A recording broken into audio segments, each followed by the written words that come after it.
on social media. So we are actively waiting for his arrival. Philip Doss is here. Hello. We will have Dalton Hopkins from frontstretch.com. We will have Josh Berry, a recent Cup Series winner. And today's one of my favorite days. We talked about it a little bit this morning with Matt Atkins. Opening day, happy opening day. Just to show I'm already fully back in baseball mode because I just watched the Yankees get out of a bases loaded jam in the top of the 6th. Shout out to Tim Hill. And I feel really good about it. But, you're not here to hear about that. You heard about that this morning. Of course, Ed's going to talk more about the Liberty news, which I'll talk more tomorrow and probably talk about it when Bryson's on next Tuesday on the morning warm-up. But Liberty just announced about 2 hours ago, Cade Matheny, Zach Cleveland, Colin Porter are all back next season. And that's big for Liberty. They're keeping their core intact. We said a very similar thing about Virginia Tech, and we can touch on the fact that Mike Young sent a message today, and there were certain players featured that you should feel really positive about. And he talked about a commitment both from him and an NIL front, and a commitment for him wanting to keep this job and needing commitment from the fans. And Liberty also gets that today with Cade Matheny, Colin Porter, and Zach Cleveland all coming back. I know Bryce and I talked about it a little bit. The one real question was Cade Matheny because he went through senior day, went through all those activities, but he did have 1 year of eligibility left. And, of course, he ended up coming back. So, Philip, you've been through this when guys are in question on the football side of whether they'll come back or not. It's got to be a good feeling in the locker room when 3 leaders of your team are coming back. Definitely, especially for the younger guys. When you look at Matheny, Colin Porter, and Zach Cleveland, those are the role models, the guys in the room that really lead the ship. And for those younger guys, it's really just a boost of encouragement. And it's really let's all get on the train and go. And there's a lot of speculation during that time when you just don't know, and time of confusion. So I just know a lot of the younger guys that are still there feeling pumped and ready to go for this next season so they can keep adding parts and just preparing through the summer and through fall ball and whatever else they might do just to get ready for the season. So I know that locker room is pretty pumped and encouraged for next season. Yeah, and Ed's gonna talk about it more. But I do have another baseball thing real quick as we to keep it local. Orioles Tyler O'Neill has homered in 6 straight opening days now. He homered today as the Orioles are up 6-2 over the Blue Jays in that one. But it is opening day. It's the best day of the year, and I can get up now. So Ed is here. If you bet over 505, you lose or you win. But bye. You can stop I can stop talking baseball now, Ed. Oh, well, that's okay. I heard you actually covering a couple of other key points, which is something that I get to discuss right now. Sorry, Hokie, I got to kick you out of the way. I'm sorry to be mean to a dog, but hey, it's one of those deals where you just have to do what you have to do to get Hokie out of the way. Nudging him. He's so enthusiastic here in the fast lane. And Trey hit the nail on the head. If you're enthusiastic about wanting to market with us, and that way, maybe we'll get here a little bit earlier because, I don't know about that. Or we're always grinding for our clients and potential clients. But we would appreciate it. Fast Lane, Ed Lane, wherever you listen to podcasts. And for those that are consuming us on YouTube Live, sorry, or maybe not, you'll get to experience the great beauty of my face when Dalton Hopkins joins us around 5:25 today here in the Fast Lane. And, of course, Josh Berry, Cup winner at Vegas a couple of weeks ago, 5:45 today in the Fast Lane. But the big news is correct, and Trey kind of nudged us in this direction a moment ago. But Liberty, now this is just the beginning of what they need over the course of the offseason. And I put a moderate amount of stock into what Zach Cleveland and then Cade Matheny said about the role of faith in helping them cope with that loss to Oregon. Blowout. It wasn't a heartbreaker by any means in terms of the score, but how it shapes where things are for the Flames right now. We're grateful that our God doesn't care about what just happened on the court. It was a great chance to glorify God, and I think we did that by caring more about each other than ourselves. And so getting to do that on a national stage was special, and we're grateful that our God loves us just as much as He did before the game. I'm not saying anything else besides that. That's perfect. That's perfect. That was what Cade Matheny, by the way, said at the end of that game against Oregon on Friday night. I guess technically, well, for them it was Friday night because it was a West Coast game, but for those of us on the East Coast, it was definitely Saturday morning. That's part of it. I do believe players that are often real buy-in players at Liberty are there in part because of the university. But let's not kid ourselves. There are also monetary factors at work here. Dollar bills, y'all. As Kenny Powers always reminds us. And I am not this I hate the players getting paid element. I'm not even the one who blames players for the ability to market themselves every single offseason. I blame the people in charge, the people with lots of power, as Melissa McCarthy from Saturday Night Live would remind us, because they refused to ever envision that their approach to college athletics would change, even with the courts nudging them or telling them that their way of doing business is rejected, as the old hair jerk commercial reminds us. And so that's where you should point the blame if you're upset. Don't point it at the players. Don't. But for the Flames, I think there's an element of the fact that these three who've announced they've come back today, Kaden Matheny, Colin Porter, Zach Cleveland. First of all, it does coincide with what Virginia Tech did and players who were strategically put out there on Mike Young and Virginia Tech's social media posts. These are school-endorsed social media posts. Look, this is not let's go ahead and have the player announce it on social media. By the way, my favorite, Philip, this is time for you to come clean and give us your confessions, as Usher would remind us. Did you ever make a verbal commitment on social media to a school only to backtrack and then put the respect my decision tag, which is code for don't come after me because I want all the attention, but then when it comes to somebody holding me accountable, and I get it, death threats are just ridiculous, and even fans going overboard is ridiculous, but the I don't want accountability part. Did you ever try that? Early on, or I guess I could say late on in my high school career, I committed to Emory and Henry, and towards the end of high school, I figured I had some opportunities, a chance at Liberty. Let me kind of just backtrack. I didn't know what was going on. It was kind of during the COVID era, and I kind of didn't really say anything. So I do not encourage young athletes to do what I did, but I'm sure nobody was watching, just a small kid from Lynchburg.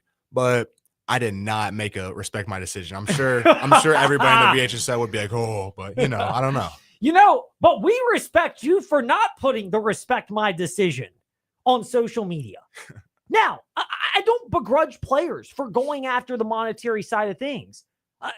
I know, shocking today in the fast lane. First of all, we're not going to quite have a chance to delve into the whole LeBron James, Stephen A. Smith beef, which the good part about this is apparently it's just going to keep going forever and ever because LeBron went off on it yesterday and Stephen A's certainly not going to let go of that. And this will happen for the playoffs. So we've got time, I'm sure, to delve into that. But the topic at hand for the Liberty Flames is that I think culture can be a part of the decision. Like even in professional sports, the money can be close. If you're a really bad franchise, I don't know, the Cleveland Browns and Myles Garrett come to mind. You can completely pay a ridiculous amount relative to what you needed to pay to keep somebody around when they may want to go elsewhere. Like, I do think you can just completely overpay. But there are situations where, the money being similar. I'll use football as an example because this does happen. But if the money is gargantuanly different, millions upon millions per year different, you're probably going to the highest bidder. And again, I don't begrudge somebody. But if it's close, culture can be a tiebreaker. And I would think for the Liberty Flames, the three players that have come back, Kaden Matheny, Colin Porter, and Zach Cleveland, as the social media post announced it today. If it's close, monetarily between Liberty and whoever else might be offering them, I do think that culture plays a role in it. And therefore it's worth not discounting that. Would you agree or disagree? I would agree. Liberty's basketball team specifically has a great culture. I got the chance to room with Zach Cleveland and Colin Porter when I was coming into LU. And I think culture wins at the end of the day. And you'll hear Coach Chadwell, Coach Ritchie say that. And at the end of the day, I guess money does talk. But I think culture is going to win every single time. And I think those guys making that decision definitely, like I said, it gives a boost to the locker room. Yeah, I mean, it does. I mean, let's look at this from the Liberty decision as well about the cultural element for the Flames. This is a starting point of players that are coming back. Like much like Virginia Tech, and you see guys like Toby Lawal that are featured in the Mike Young announcement. The guys that Virginia Tech clearly fans think they should prioritize, it looks like they are in terms of NIL. You're not just going to keep it, like you can't have just 3 players at Liberty that come back. Like you're going to need some more. You've also got some scholarships that have opened up with Caillou transferring and a couple of other players who didn't play a whole lot, Bryson Spell and that group entering the transfer portal. So you're going to have that. But the Flames, you still have work to do. There have been grumblings out there. I don't know where this will materialize or potentially go, but the possibility of Talon Peter with the whole Diego Pavia rule where the JUCO time for Diego Pavia is no longer counted against his NCAA eligibility, and therefore he will play again this year. Second game of the year, Virginia Tech and Vanderbilt. Hopefully you can hear that on the VTR and Sports app coming up this fall. But for Virginia Tech, that's their example. They'll get to see that. Talon Peter, there's talk that might happen. That's part of the puzzle for Liberty. And I think that's less about even Talon Peter's desire, because if you're smart and you're Liberty and you're the Flames Rising Collective and folks around, he's a priority. I mean, anybody with a brain that watches basketball can figure that out. And I'm not a basketball hoophead like others. But you're also going to, theoretically, let's just say you got 3 back. If you find a way to get Peter eligible, that's 4. You'll have Josh Smith and Isaiah Enan coming off of injury. Now, will they stay healthy? That's a very, very legitimate question coming off of season-altering injuries for both of them this year. Like, we don't even know how healthy they'll be when basketball practice picks up in earnest in late August and early September to get ready for the upcoming season. So, like, we still have got to get through that particular timeline.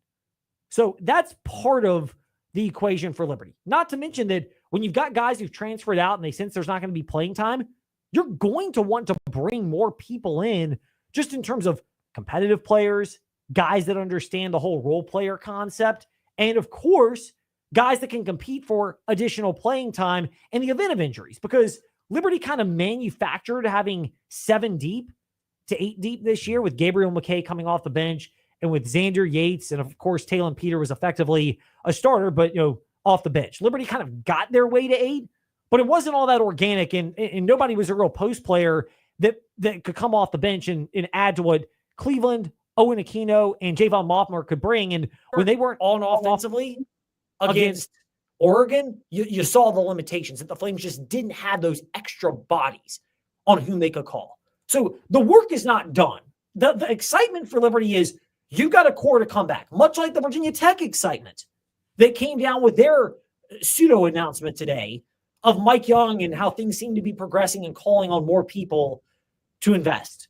But I would just caution Flames fans, for those that are out there, Philip, and that is, don't get carried away with the idea that, this means we're going to repeat. They are on track. I like the core pieces of Matheny, Porter, and Cleveland, and how often have we mentioned that they're so key in terms of being tone setters and culture setters within the program. Again, don't discount it. But if you can upgrade your roster with other players, that will be given consideration, and that does include guys coming back from injury and, of course, helping other guys potentially stick around, notably Talon Peter. Yeah, we saw the announcement today with the big 3 coming back, I guess you could say, and that's great. But at the end of the day, you also need to look at, they got to this level of the tournament, they were doing so good, but you need to look at the things that they could also build off of. And they did. They could have done a little bit better against Oregon, and we have those 3 coming back, but it's like, what else do we need to add? These 3 are not going to be just complete season changers. Like we said at the beginning of the season, Isaiah Enan, I may have pronounced his name wrong. He was one of the leaders on that team, while they had 1 loss going into like game 10, game 11, maybe a little less than that. But also you just have to look at the other pieces you can bring into the team as well, because there's always room to grow. So just seeing how they can build off of that, it's going to be really big coming into this season. So you have to look outward and not just inward, even. That's very important. So we brought up also Monday in covering the Commonwealth, and this was relative to the JMU Dukes with Shane Metlin of DNRonline.com, the Harrisonburg Daily News Record. But we brought up a couple of guys that, with JMU right now slated to lose 3/5 of their starting lineup, including Bryce Lindsey, who's going to presumably transfer up, and Smith as well, among the others. Like they're going to lose key pieces. They're not coming to Liberty, by the way. Those guys are transferring up for bigger paydays. But the replacements that have been targeted, in a lot of cases, are something that Liberty looks like they may have hit on, which is Division II guys that may be from community colleges, maybe some kind of blend of experience further down the food chain. If you're Liberty, absolutely go there. Like Definitely. Taylor Peters, the example of that, and Javon Lawmore fits that as well. And Owen Aquino, which are trust that the coaching staff can identify those type of pieces, and you're not going to hit on all of them. I wouldn't say that Isaiah Enan and Smith were busts for Liberty, because it's unreasonable to say that. Enan, when he played, was a real contributor. But it was a challenge when you talked about that part for Liberty of getting the extra pieces together. And you're not going to 100% on everything. The injury guys could have been hits to an extent, but they're not the full potential because they weren't on the court the whole time. So when you're Liberty, you're trying to navigate that reality. That's part of where you trust your coaching staff that you can find those other pieces to complement what you have and supplement with a deeper and more experienced roster. And there may be guys that are rough around the edges, but it's the same logic that we used with guys that came into Liberty, whether they were guys that were transferring up, like a Taylor Peter, or guys that have 4-star caliber experience, like an Isaiah Enan. There's going to be some component. Something's going to need to be worked on. Maybe it's polishing the game up a little bit, like Peter, and adjusting to the level of competition. He did a great job for that. Maybe it's the injury bug, and you hope you can work through that, and you understand that injury situation, like Isaiah Enan's history, made him available for you. So those are things to keep in mind if you're the Flames. It's just, I think at some level, it does go back to just saying, hey, we're going to take a deep breath, and we're going to trust the coaching staff to be able to identify the right guys, develop them, and you may lose some games like Liberty did the first 2 games in Conference USA play, and everyone's freaking out. And I get it.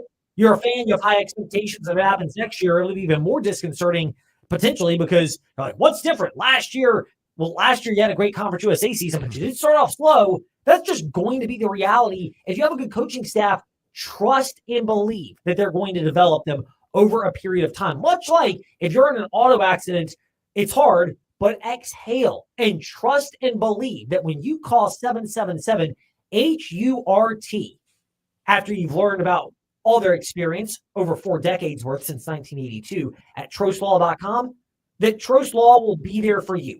Somebody will call you back within 24 hours if you leave a message, and they can consult with you to figure out which member of the Trost Law family can best serve you, or members, because they'll tag team and put those resources to work for you of over 4 decades, giving you the comfort and knowledge during what could be a real challenging time after an auto accident. 777-HURT and TrostLaw.com. Speaking of the Liberty Flames and good things that have happened, it leads us into it's time for Fast 5 at 5-ish. 5-ish minutes on 5 relevant topics done around 5 p.m.-ish. Ish, because our counting skills are kind of ish. Let's start with number 5. Well, we've got a double-edged sword, so to speak. Liberty Baseball notched another top 25 win, although I don't think this one's going to last long. 5-3 over UVA next to our spot. Go home to Bel Air! Saying the Who's their 5th straight loss. First of all, for Liberty, in the positive, they're amassing a nice little resume. They've beaten Wake Forest. That may age very well in ACC play, even if the Virginia top 25 win may not even be a top 25 win by the time this week comes to a close, depending on what UVA does this weekend. Who's have lost 5 straight. But you've got that part to it. You've got a victory against NC State a couple of weeks ago. Duke as well. It's a Liberty team that's stacking really good wins. And it's reasonable to say it looks like they've taken a step forward from the kind of skittish hitting the skids end to the Scott Jackson era. Meanwhile, the other side of that performance is Number 4. Virginia losing their 5th straight baseball game and making it perilous that they'll be in the top 25 when the new polls come out early next week.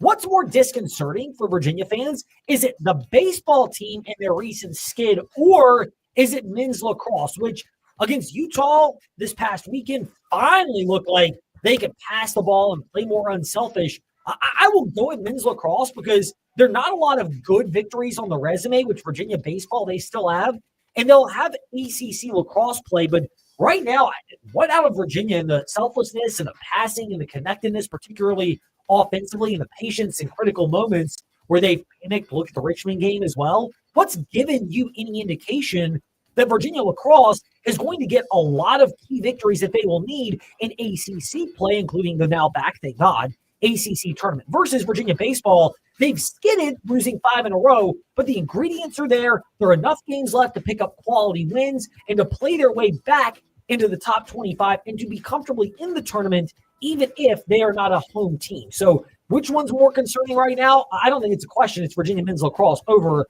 Virginia baseball. Number 3. George Mason finalizing a contract extension with Tony Skinn through 2029, 2030. You could argue he's the best coach right now in the A-10, more on a potential threat to that. But Tony Skinn, through the 2029-2030 season, the extension there, deserved it. 27 wins. They were co-A-10 champions, although I use co in air quotes because VCU beat them twice and won the conference tournament and therefore deserves to have been the conference champion. But Skinn has done a remarkable job at George Mason since taking over a couple of years ago. They were a team that kind of were trudging through the 500 mediocrity to now one that's consistently contending for the top of that conference, which some years like this year is a 1-bid league, but I still think that's one of those conferences. I don't think they're going to likely get a lot of 3 to 4 bids in the future, but I think there's still a path to 2 for the A-10, given their history and pedigree and the talent they have. George Mason going ahead and taking care of their coach is a key component to that. Speaking of developmental programs and coaches when it comes to that. Number 2. Ryan Odom's replacement, Phil Martelli Jr., introduced earlier today, or it may have been yesterday, from Bryant University, 43-25 in 2 seasons there. It's a little bit of a leap of faith, taking that and adding Phil Martelli Jr. if you're Bryant's from Bryant, because he doesn't have a ton of experience as a head coach. But his dad obviously is the St. Joe's coach, Phil Martelli Sr. A lot of these coaches' sons have done very well. Virginia's going that route with, ironically, Ryan Odom. Tony Bennett is the son of a coach, Dick Bennett. In basketball, a lot of times being a coach's son can really carry some level of cachet, especially when they have head coaching experience. That is where you're banking on the upside if you are VCU. Speaking of college basketball, Number 1. out of the recent spate of transfers, Bryce Lindsey leaving JMU, one of their 3 starters. That's the alarming transfers that have come in college basketball. We mentioned the Liberty transfers a moment ago and how Kaden Matheny, Colin Porter, and Zach Cleveland are not going to be part of that transfer class out of Liberty this year, announcing they're coming back. For Liberty, I put them kind of in line with Virginia Tech, with Ryan Jones joining Jaden Young, Patrick Wessler, and others at Virginia Tech. A lot of this is the old Bill Parcells axiom of pruning the bottom third of your roster. And when you're doing that, you're looking for guys that you can replace. And for Virginia, I get it.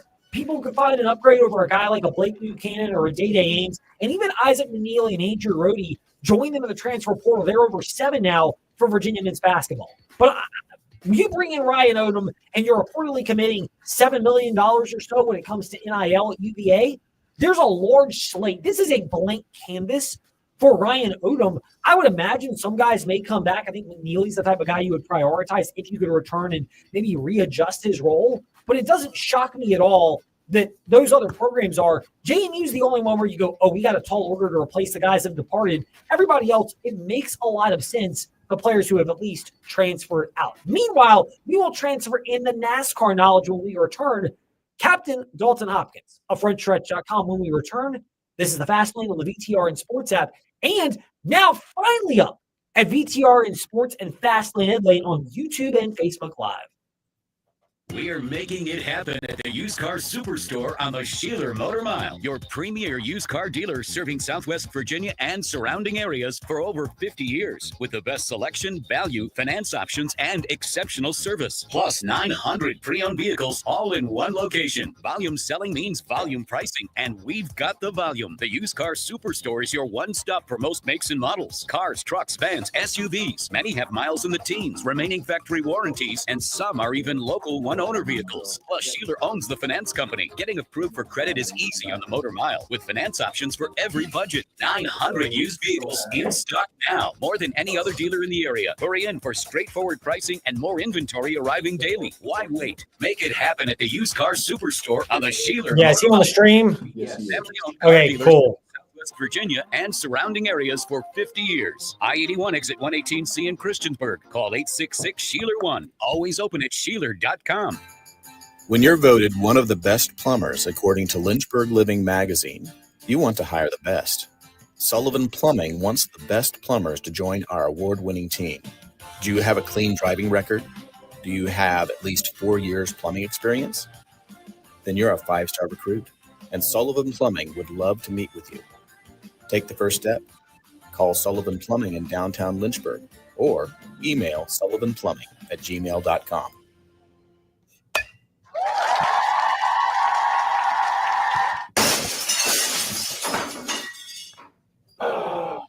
When the thrill of playing ball turns into the agony of a broken windshield or car window, contact Apple Auto Glass.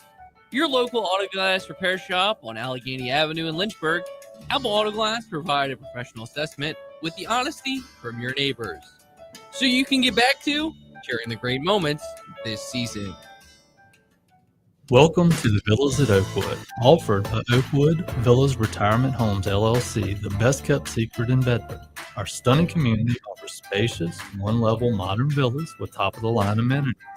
Enjoy a walk through our landscape community, connect with neighbors in our clubhouse, and take in the views of the peaks. Visit thevillas@oakwood.com or contact Robin Lee Sage at 434-238-4477. Brokered by Legacy Realty and Development. Your home is more than just walls and windows. It's where life happens. And at Right Choice Construction, we get that. We're not just builders. We're fathers, mothers, neighbors, just like you. And every nail and every beam reflects our commitment to creating a place you're proud to live in. With Right Choice Construction, you're choosing a team that's been perfecting the art of building for years. So build with us, build with experience, build with quality, build with Right Choice.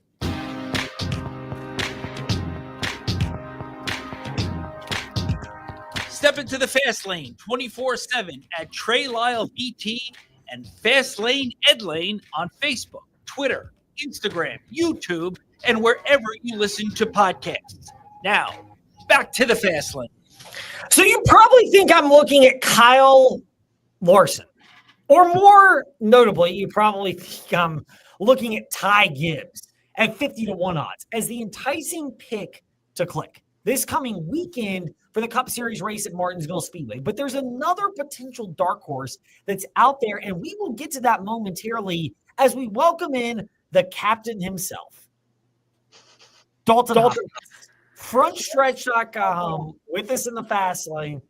Dalton, good to be speaking with you. Just out of curiosity, first and foremost, you've had to deal with Trey a couple times this week, so we'll give you our crossed blessings, like you do when you go up for communion in church. I don't know if you do that all the time, but our church, we do communion every Sunday, and you can bless yourself, and I need all the blessings I can get. I'm dating an Irish Catholic. We're amazed you're even still here today. Yeah, no, it's I'm surprised I made it through the week. I've had to deal with Trey twice now, but yeah, no, I deal with him on a daily basis in our text chats, so I have to put up with his opinions. I know he's probably flipping me off right now from behind the camera at the moment, but no, it's great to be on, Ed. Thanks for having me. It's great, and we're excited. I'm trying to figure out this echo, by the way, that somehow is coming into our broadcast. I'm all right. I'm just going to take the headset off, and that way I can talk to you, Dalton. You are more like a grown-up. There we go. There we go. Now it's working. Just as I insulted Trey, he comes to the rescue. It's like karma 101. It's amazing how that works. Trey is even giving us the motion to verify that. So anyway, Kyle Larson gets the victory at Miami. Is he back to being the title favorite? Is this just more the reality that, look, at some point he was going to get to victory lane And it was probably going to be early in the season, and he did it at a track which clearly suits his driving style. I think every time we talk up Kyle Larson in any post that's ever on social media where it's like complimentary towards Kyle Larson, somebody will post the GIF of or the GIF, however you want to pronounce it, of that donut being glazed because they're glazing Kyle Larson. Everyone thinks that we seem to be talking him up too much, but I think he just showed on Sunday why we do that. Actually, he showed the entire weekend why we do that, why we glaze him up, why we talk him up so much, and that's because the guy just, I like to say Kyle Larson is doing two things. He is either dominating a race or he's wrecking himself attempting to dominate the race. And he darn near wrecked himself at Homestead 12 times. I think he hit the wall probably about 12 times. But as far as your first question goes, is he the championship favorite? I think Kyle Larson is always the championship favorite, no matter what. But the problem is that the way the playoffs are, you really can't tell with this new format how it's going to go. And in fact, I mean, when he dominated in 21, he honestly probably was going to lose that championship if it weren't for his pit crew at Phoenix. And then when it comes to the next gen car, things are much more evenly played out than they used to be. And we talked about this on our own podcast that Trey and I are on the happy hour on Tuesday night. And that's the fact that this next gen car has so much parity.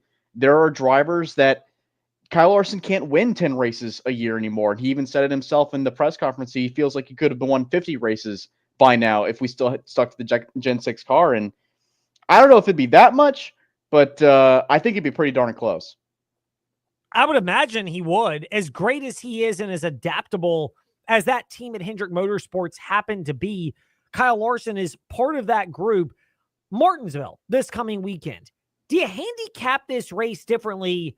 Not just the fact that it's 400 laps for the Cup race versus 500 for the Cup race in the fall, but more so the fact that in the fall, it has kind of been anybody's game, and to an extent, it's leaned more toward Penske, and in particular, Ryan Blaney, whereas in the spring, it's largely been dominated by Hendrick Motorsports.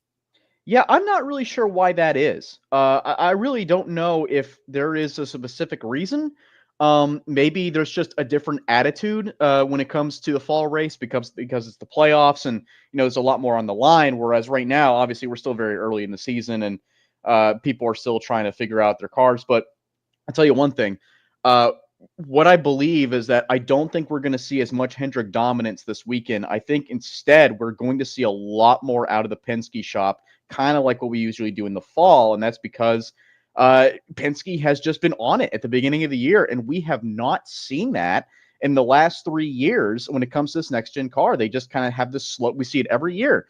They have the slow start, but then towards the second half of the year, that's when they start coming alive. And don't believe me? Look at the last 3 championships. Penske is undefeated with the next-gen car when it comes to championships. So – and Ryan Blaney's won the last 2 fall Martinsville races, and they have started off strong this year. I think they finally, I don't know what it was, but I think they finally got those early year blues off of them now.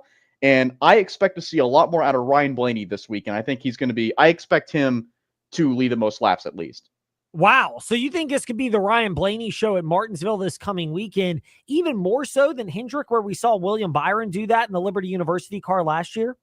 I do see Ryan Blaney up there. I think William Byron, I think the Hendrick Motorsports cars are going to be very strong as well. I definitely expect to see William Byron up there because he's been so strong at Martinsville in the past few weeks the past few years.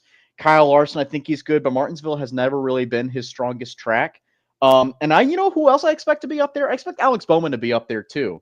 After what we saw at Homestead, Miami, I'm a Bowman believer now, playing with that B alliteration. I think he's also had kind of a strong start to the year. I think he's getting some of those that monkey off his back, those early year blues off his back as well. And I expect him to run at least in the top 5 for most of the race. Shameless plug here in the fast lane.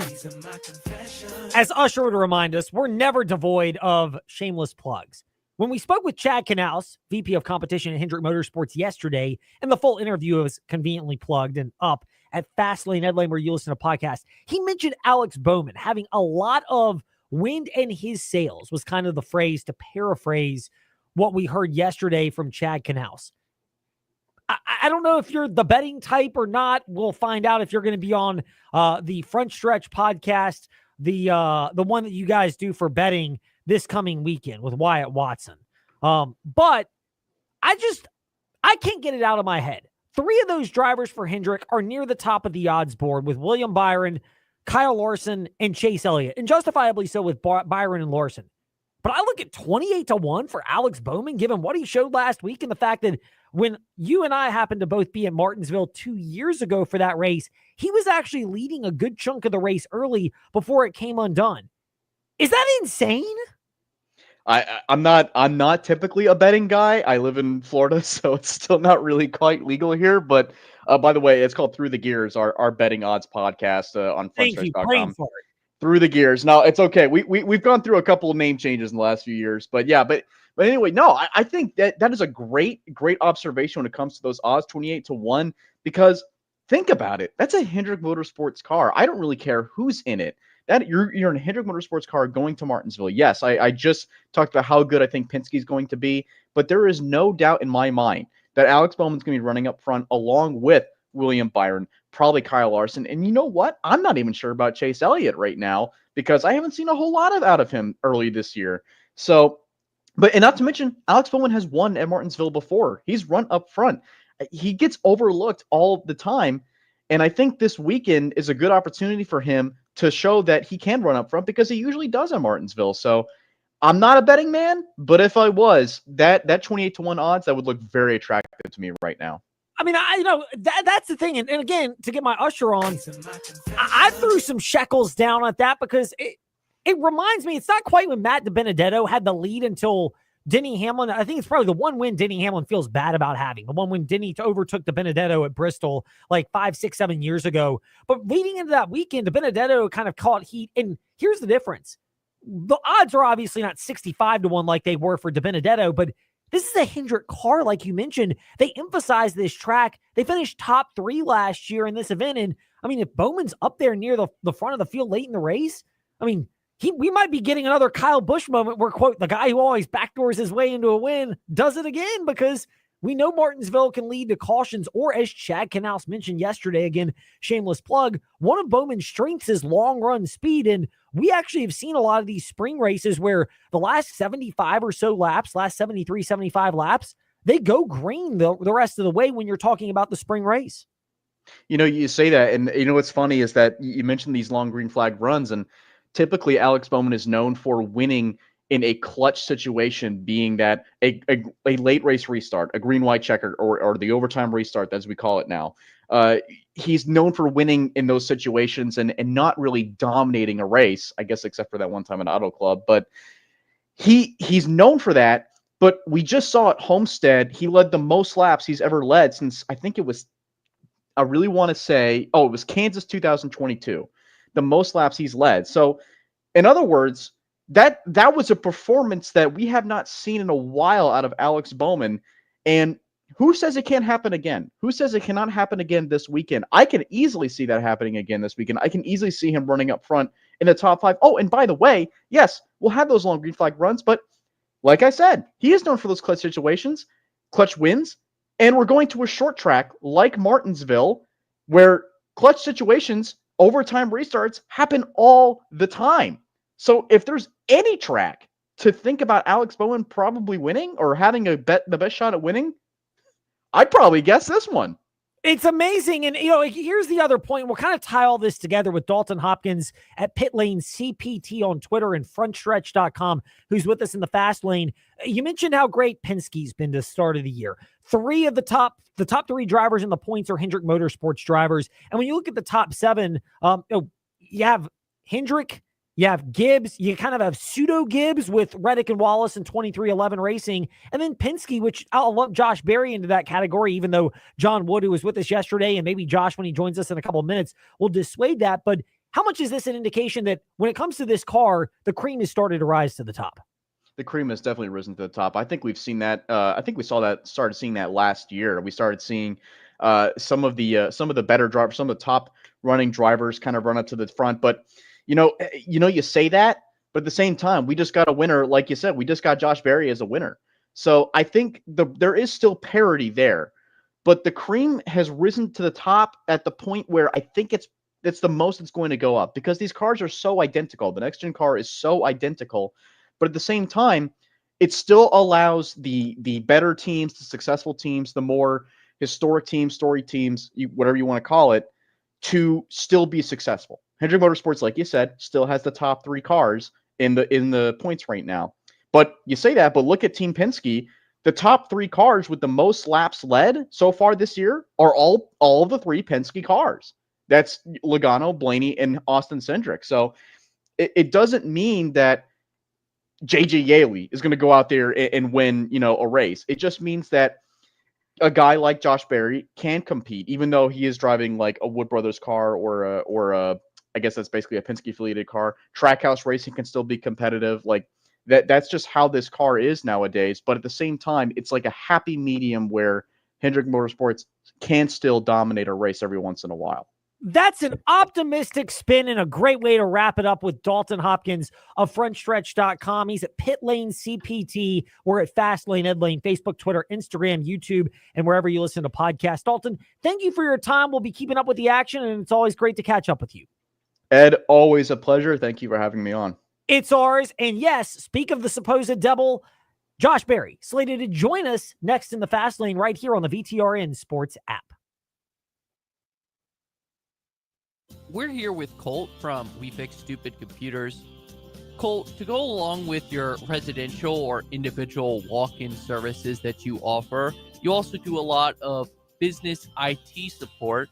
How about you discuss that, and what specifically do you do to help businesses in the area? We see a lot of that. Small to medium-sized businesses, they still have their IT projects. They still need resources to help them within their office and for remote users. And so we'll step in and fill in the gap where we do a lot of projects for them, help them manage their resources, their budgets, and get their technology under control. Colt, how can these people reach out to you to assess their IT needs? Call us. Our number is 434-525-8590. Our website, wefixstupidcomputers.com. We're on Facebook. And our office is here locally, 14690 Forest Road, right next to Scott's Cabinet on 221.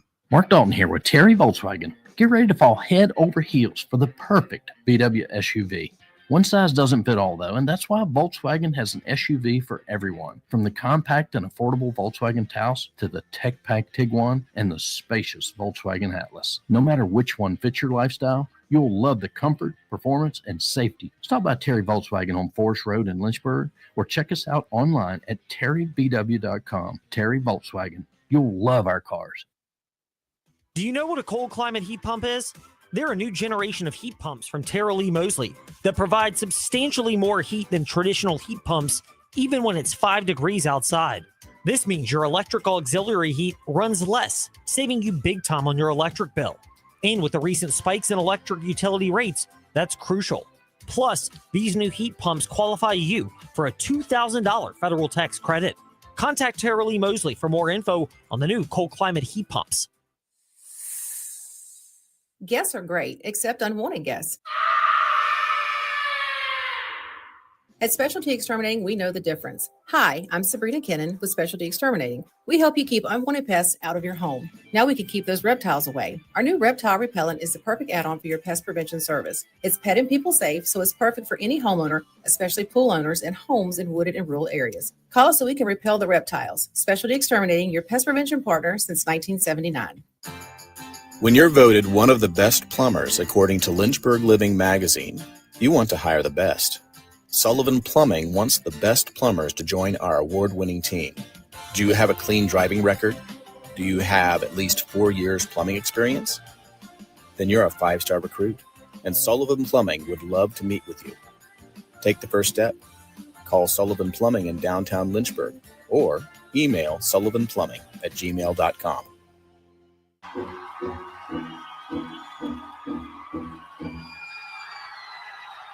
Step into the Fast Lane 24/7 at Trey Lyle VT and Fast Lane Ed Lane on Facebook, Twitter, Instagram, YouTube, and wherever you listen to podcasts. Now, back to the Fast Lane.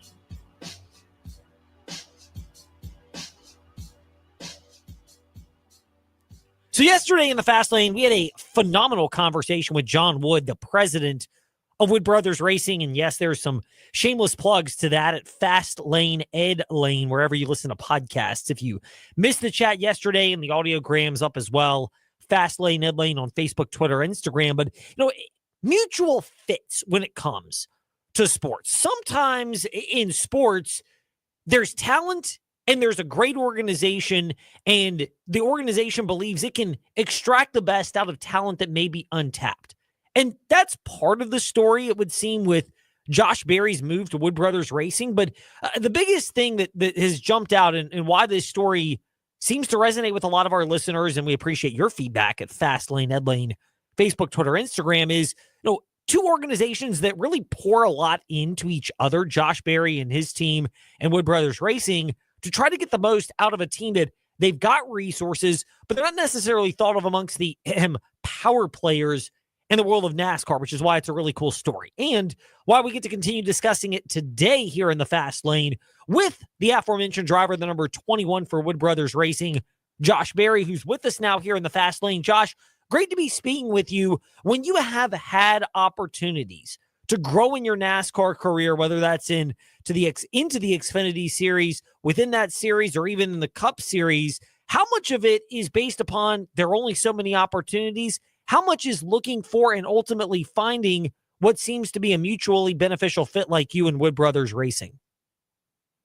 Well, certainly it's a lot about timing and a lot of different things to find the right opportunity. Obviously, I spent majority of my career at Junior Motorsports, and ultimately ended up in the Xfinity Series, and then got the opportunity to move to the Cup Series in the 4-car, and that team shut down. So that was an interesting time in my life, without a doubt. But what that did provide was some time in there where you might have had a little influence on what direction I wanted to go with my career, and I was thankful to have that and have an option here or there. But without a doubt, when I met with the Wood Brothers and got to see everything that they had going on, I felt like it was a great fit for me. And I felt like on the competition side, they had a lot of potential to go to run well.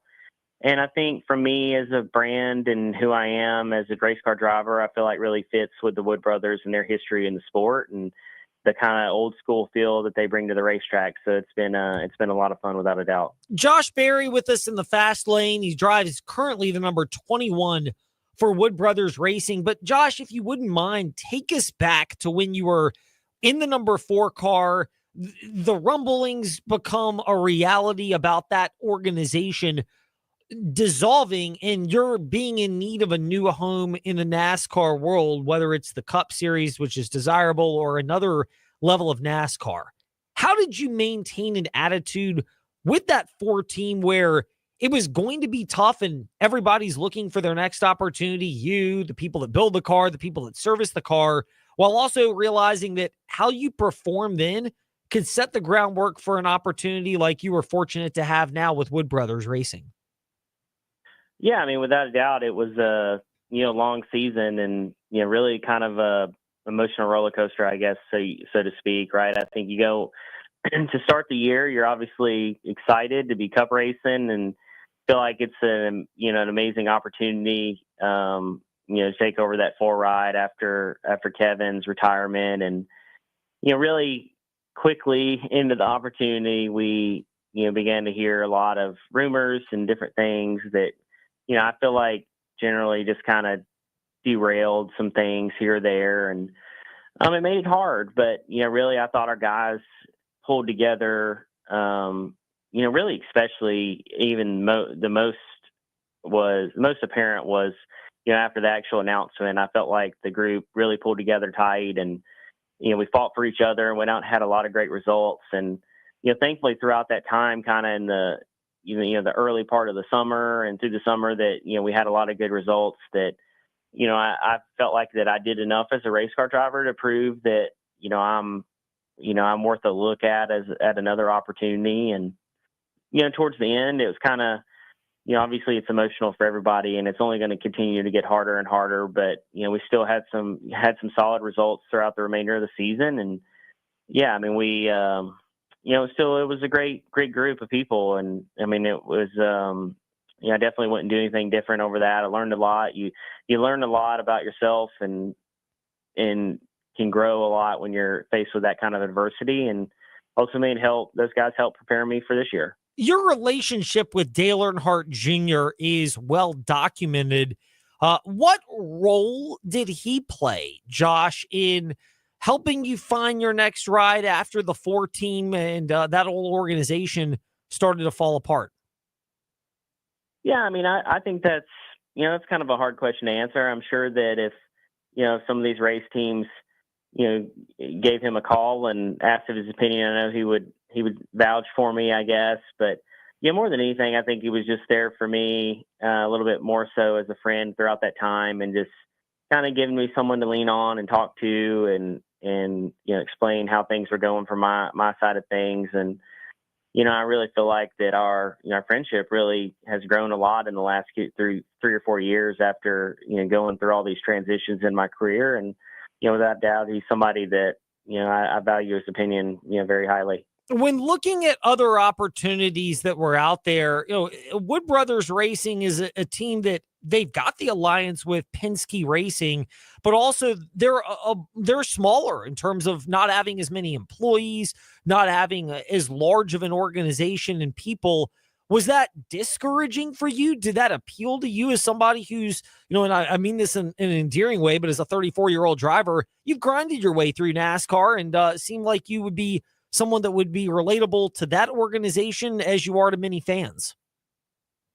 Yeah, I mean, I feel like it was, pretty clear to me early on throughout the process that, on the competition side, especially with the alliance with Team Penske, that we had the tools and people and everything to go out and be successful.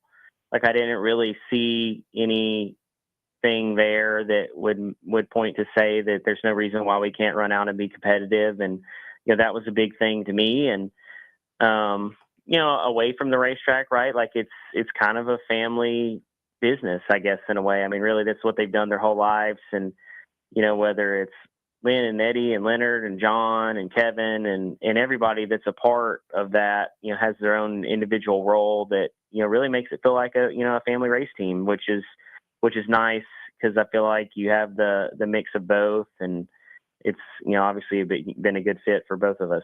After the win at Las Vegas that you had in the Cup Series a couple of weeks ago, Josh, there's celebration. There's, I would imagine, a level of, relief to a certain extent, knowing that you're essentially locked into the NASCAR playoffs if things go as well as you and the 21 team would hope.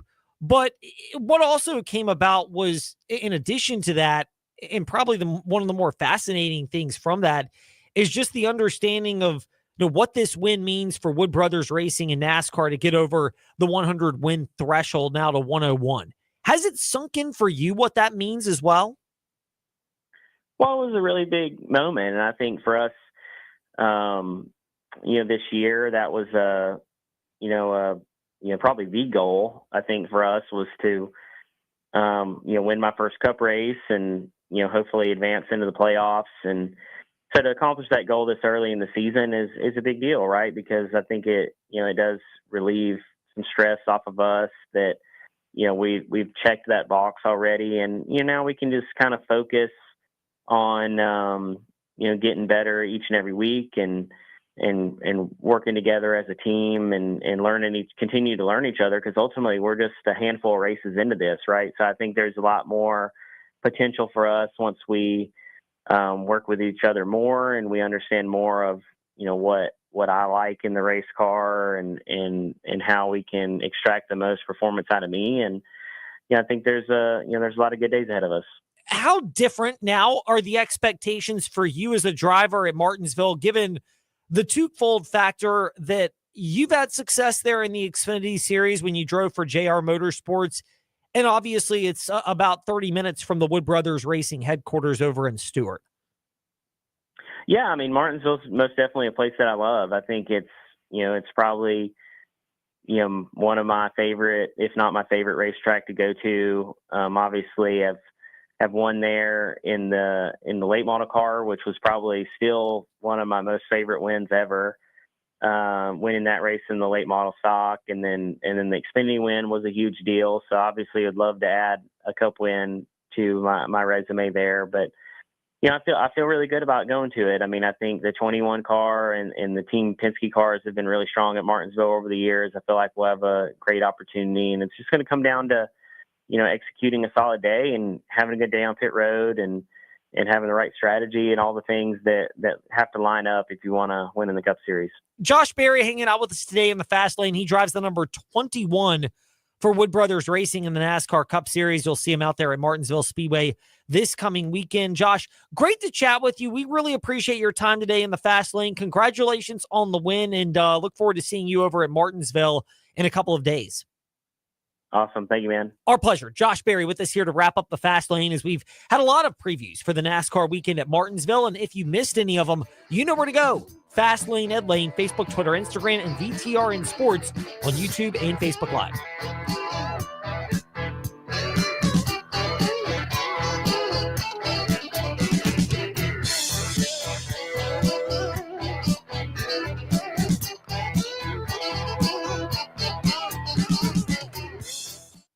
Thanks for listening to The Fast Lane on VTRN Sports, 93.3 FM, W227 BG Timberlake, and 1320 AM. The following is a presentation of Westwood One Sports. It's time for March Madness on the Westwood One NCAA Radio Network. This is the NCAA Tournament Tonight. Gets it up top to Queen, dribbling left, big step down the lane, runner for the win. Banked it in! He banked it in! He banked it in! And Maryland has won! Maryland is going to the Sweet 16! The nipple on the hunt, zip it left, Proctor shot fake, step